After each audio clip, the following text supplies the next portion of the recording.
አሜን አልንም አላልንም መወሰዳችን አይቀርም። ግን ስንወሰድ ሰይጣን ከሚወስደን ምርጫ የለውም። ማን ቢወስደን ይሻላል? እግዚአብሔር ቢወስደን ይሻላል። ይህንን በስመ አብ ወወልድ ወመንፈስ ቅዱስ አሃዱ አምላክ አሜን። ክቡር መላከ ፀሐይ አባ ብርሃነ ሥላሴ ቆሞስ የዚህ ታላቅ ደብር አስተዳዳሪ፣ መጋቤ ሐዲስ ቀለመ ወርቅ የታላቁ ደብረ ጽጌ ቅዱስ ኃላፊ፣ መላከ ገነት ንጋቱ የዚህ ታላቅ ደብር የስብከተ ወንጌል ክፍል ኃላፊ፣ አበው ካህናት፣ ወሃው ዲያቆናት፣ እግዚአብሔር የሚወዳችሁ የእግዚአብሔር ቤተሰቦች፣ የእናታችን የእመቤታችን የቅድስት ድንግል ማርያም የአስራት ልጆች ክርስቲያኖች፣ እስከ መቃብር ድረስ በወደደን በአንድ ልጁ በኢየሱስ ክርስቶስ ፍጹም ሰላም እንደምን ከረማችሁ? እንደምን ሰነበታችሁ? እንደምን ቆያችሁ?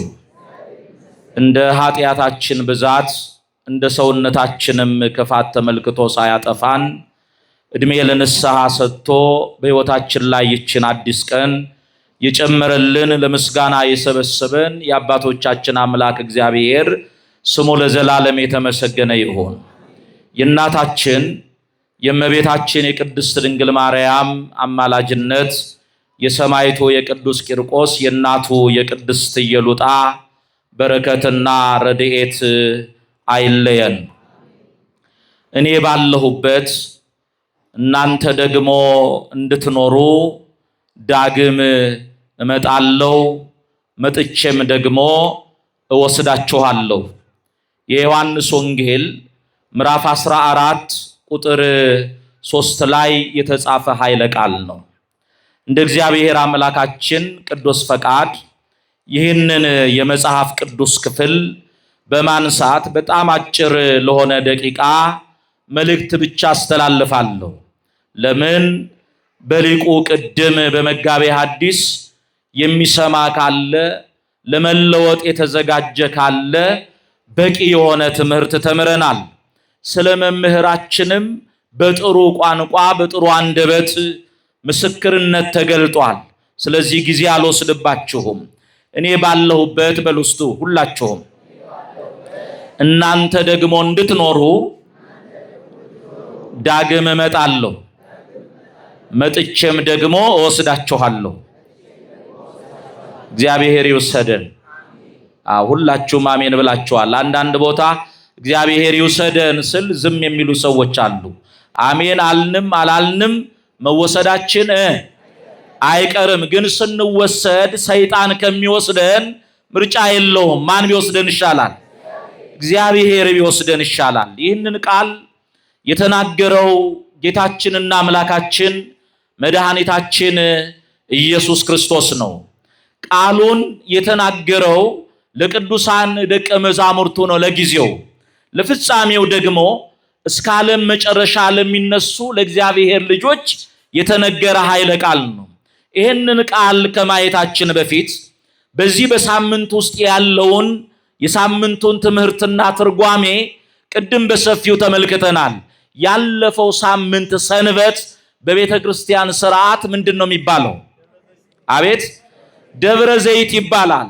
በደብረ ዘይት የተማርነው ትምህርት ደቀ መዛሙርቱ የዓለም ፍጻሜና ምልክቱ ምንድን ነው ንገረን ብለው በጠየቁት ሰዓት የዓለም ፍጻሜ ምልክቱን ሁሉ ዘርዝሮ ከነገራቸው በኋላ የመጨረሻው የማስጠንቀቂያ መልእክቱ ምን ነበረ? እንግዲህ ንቁ አለ። ምን በሉ? የማቴዎስ ወንጌል ምዕራፍ 24 ቁጥር 42 ጀምሮ የተጻፈ ኃይለ ቃል ነው። እንግዲህ ንቁ። ባለቤት ሌባ በየትኛው ሰዓት መጥቶ ቤቱን እንደሚዘርፈው ቢያውቅ ኖሮ ነቅቶ ቤቱን ምን ይል ነበረ? ይጠብቅ ነበር። ነገር ግን ባልተዘጋጀበት ሰዓት ሌባው መጥቶ ቤቱን ይበዘብዘዋል፣ ይዘርፈዋል። እንግዲህ እናንተም የሰው ልጅ የሚመጣበት ሰዓት አይታወቅምና ተዘጋጅታችሁ ኑሩ አለ። ምንድነው የመጨረሻው ቃል? ተዘጋጅታችሁ ምን በሉ ኑሩ አለ። ይሄ ቃል የሚያመለክተን ይሄ ቃል የሚነግረን በዚህ ዓለም ያለን ከሊቅ እስከ ደቂቅ ሁላችንም በዚህ ምድር ላይ የምንኖር ኗሪዎች አይደለንም። ይሄ ጊዜያዊ መቆያ ነው። ምንድነው ጊዜያዊ? ምንድነው መቆያ ወይንም ደግሞ የመዘጋጃ ዓለም ነው። የመጀመሪያው የመዘጋጃ ዓለም የእናታችን ማህፀን ነው። 9 ወር በእናታችን ማህፀን አካላችን ሁሉ ተዘጋጅቶ ምን ብሏል? አልቋል። ከእግር ጥፍር እስከ ራስ ፀጉር የተሰራው የት ነው? አቤት የእናታችን ማህፀን ውስጥ ነው። ብዙዎቹ ነገሮች ለማህፀን አይጠቅሙም። ለምሳሌ እግር በማህፀን ውስጥ አይጠቅምም። ይጠቅማል? እግር የተዘጋጀው ወደዚህኛው ዓለም ስንመጣ እንድንጠቀምበት ነው። አይን በእናት ማህፀን ውስጥ ምን አይልም? አይጠቅምም። ጨለማ ነው፣ የምናየው ነገር የለም። የሚጠቅመው ለዚህኛው ዓለም ነው። እጃችን የሚጠቅመው በማህፀን ውስጥ አናጨበጭብም፣ አንሰራም። ለየትኛው ዓለም ነው? ለዚህኛው ዓለም ነው። ያ ሁሉ የተዘጋጀው በእናት ማህፀን ውስጥ ነው። አንድ ሰው በእናቱ ማህፀን መቆየት የሚችለው ስንት ጊዜ ነው? አቤት 10ኛ ወር መቆየት ይችላል? አይችልም። 10 ወር ቢሞላው ሐኪሞቹ ለህፃኑም ለእናቱም አደጋ ስለሆነ በግድ ጎትተው ወደዚህ ዓለም ምን ይሉታል? ያመጡታል። ይሄ ደግሞ ሁለተኛ የዝግጅት ዓለም ነው። በእናት ማህፀን አካሉ ያልተዘጋጀለት ሰው በዚህ ዓለም ለመኖር ይቸገራል። እኛም ደግሞ ምንኖርበት ሌላ ዘላለማዊ ዓለም አለ። ወደዛ ዓለም በምንሄድበት ጊዜ እንዳንቸገር ዋናው መዘጋጃው የት ነው? አቤት እዚህ ያልተዘጋጀ ሰው በዛኛው ዓለም ሄዶ ለመኖር ምን ይላል? ይቸገራል። ለዚህ ነው የሰው ልጅ የሚመጣበት ሰዓት አይታወቅምና ተዘጋጅታችሁ ምን በሉ ኑሩ አለ። ስለዚህ ይሄ ዓለም የመዘጋጃ ዓለም ነው። ወደ ወንጌል ወደ ተነሳንበት ስንመጣ በዮሐንስ ወንጌል ምዕራፍ 14 ቁጥር 1 ጀምሮ የተጻፈው ኢየሱስ ክርስቶስ ለሐዋርያቱ እንደሚሄድ ነገራቸው። ምን እንደሚል?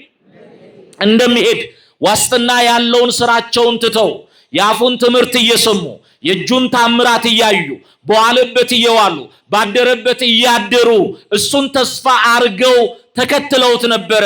እሄዳለሁ ሲላቸው ፈሩ። እንዲህ አላቸው፣ ልባችሁ አይታወክ አላቸው። ምን አይበል? እኔ እሄዳለሁ ስል የእናንተ ልቦና ምን አይበል?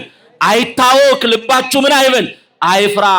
በዚህ ዘመን በተለይ በመምህራችን ማለፍ ምክንያት የብዙ ምዕመናን ልቦና ታውቋል። የብዙ ምዕመናን ልብ ተሸብሯል። ለምንድነው? እግዚአብሔር አዋቂ ነው። እግዚአብሔር ምንድነው? አዋቂ ነው። ለምን መምህርን ወሰድከው? ለምን እንዲህ አደረክ ብለን እግዚአብሔርን ልንከሰው ልንጠይቀው አንችልም። ለምን?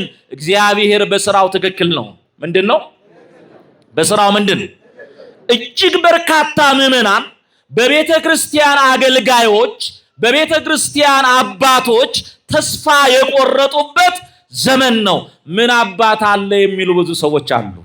ምን አገልጋይ አለ የሚሉ ብዙ ሰዎች አሉ። የእግዚአብሔር ልጆች ዘመኑ ምንም ቢከፋ፣ ምንም በደል ቢበዛ፣ ምንም ግፍ ቢበዛ እግዚአብሔር ከካህናትም ከአባቶችም ከአገልጋይም ከምዕመናንም ለራሱ ምኖች አሉት። አቤት ሰው አለው። ሰው እንዳለው በማን አሳየን? በመምህር ዘላለም አሳየን። ምን አለው እግዚአብሔር? ሰው እንዳለው አሳየን። እሱን በህይወቱ ኖሮ ሲያስተምረን ነበር።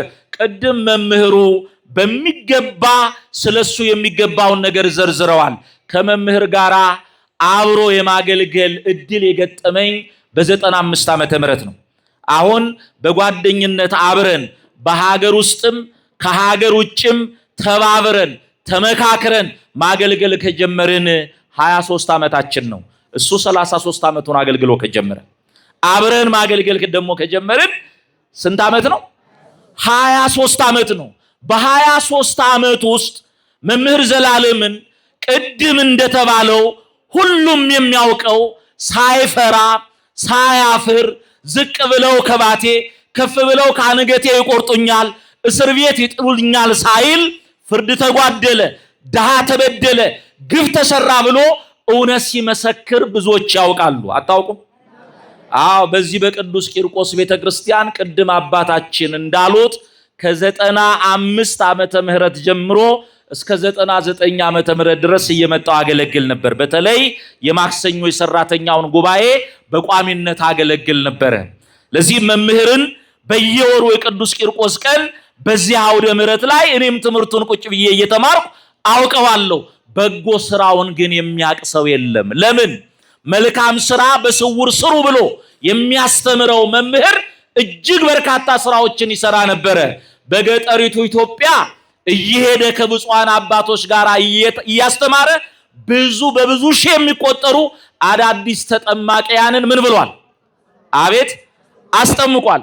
እኔ ብቻ የማውቀው ከ5 በላይ አብያተ ክርስቲያናት ለአዲስ ተጠማቂያን አሳንጿል። ማን? መምህር ዘላለም። አዳዲስ ቤተክርስቲያኖችን ለአዲስ ተጠማቂያን እኔ የማውቃቸው ወደ 5 አብያተ ክርስቲያናት አሳንጿል።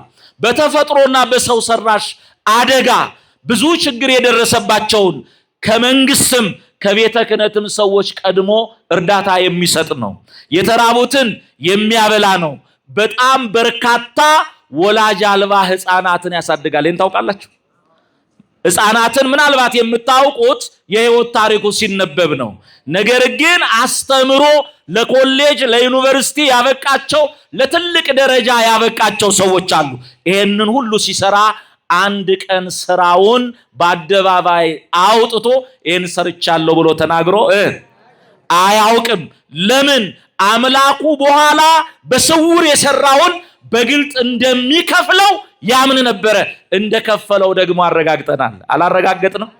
አዎ፣ መምህር ብዙዎችን ለጽድቅ ያበቃ ነው። አስተምሮ ለንስሐ ለስጋው ደግሞ ለምርኩስና ብቻ አይደለም። በአሜሪካን ሀገር በአውሮፓ ያሉ ገንዘብ ያላቸውን በገንዘባቸው እንዲጸድቁ የአብነት ትምህርት ቤትን፣ ገዳማት፣ አድባራትን እንዲረዱ አድርጓል። ስለሱ ብዙዎች ስለመሰከሩ ይበቃኛል። አሁን የሱን በጎ ስራ ማውራት ብቻውን ለኛ ጥቅም የለውም። አለው? ጥቅም አለው? የለውም። አንድ ነገር ነግራቸዋለሁ ቅድም። ልባችሁ አይፍራ አይታወክ አላቸው። እኔ ሄዳለሁ ሲላቸው ፈርተው በእግዚአብሔር እመኑ አላቸው ኢየሱስ ክርስቶስ። በማን እመኑ? በእግዚአብሔር እመኑ አለና ቀጥሎ ደግሞ በእኔ እመኑ አለ። ምናልባት ይሄንን መጋቢ አዲስ ቢተረጉሙት ደስ ይለኝ ነበር። ነገር ግን እናንተም ጥያቄ እንዳይፈጠርባችሁ ወይም ለወንጌል እንግዳ የሆኑ ሰዎች በእግዚአብሔር እመኑ ሲል እግዚአብሔር ሌላ፣ በእኔ እመኑ ሲል ደግሞ እሱ ሌላ ሆኖ አይደለም። በእግዚአብሔር እመኑ ሲል እግዚአብሔር የሚለው ስም የአብ የወልድ የመንፈስ ቅዱስ የወል የአንድነት የጋራ ስማቸው ማን ነው? አቤት!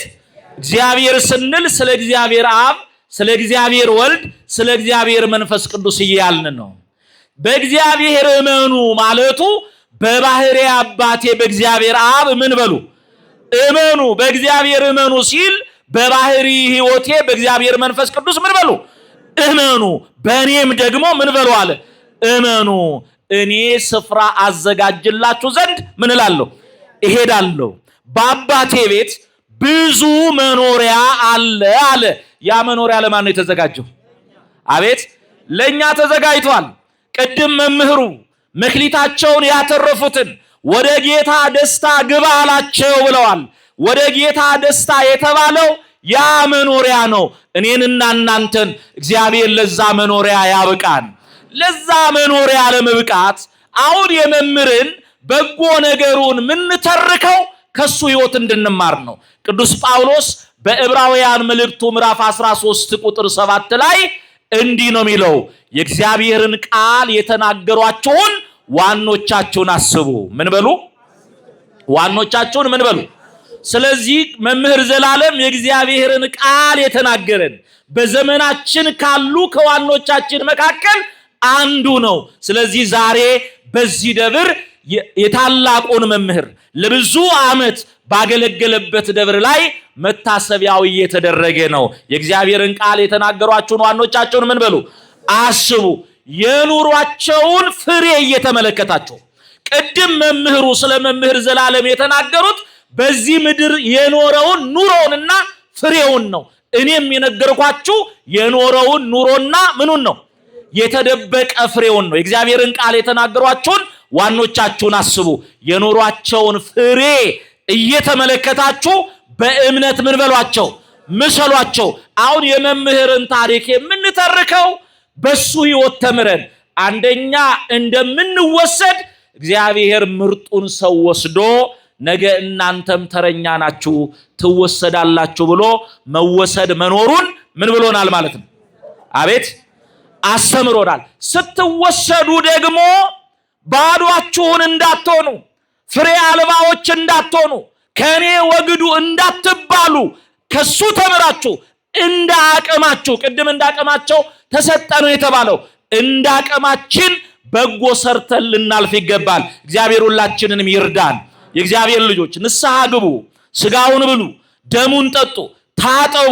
ንጹህ የምንባለው የእግዚአብሔር መንግስት የተቀደሰች መንግስት ናት። ምንድናት? የተቀደሰች ምንድናት? መንግስት ናት።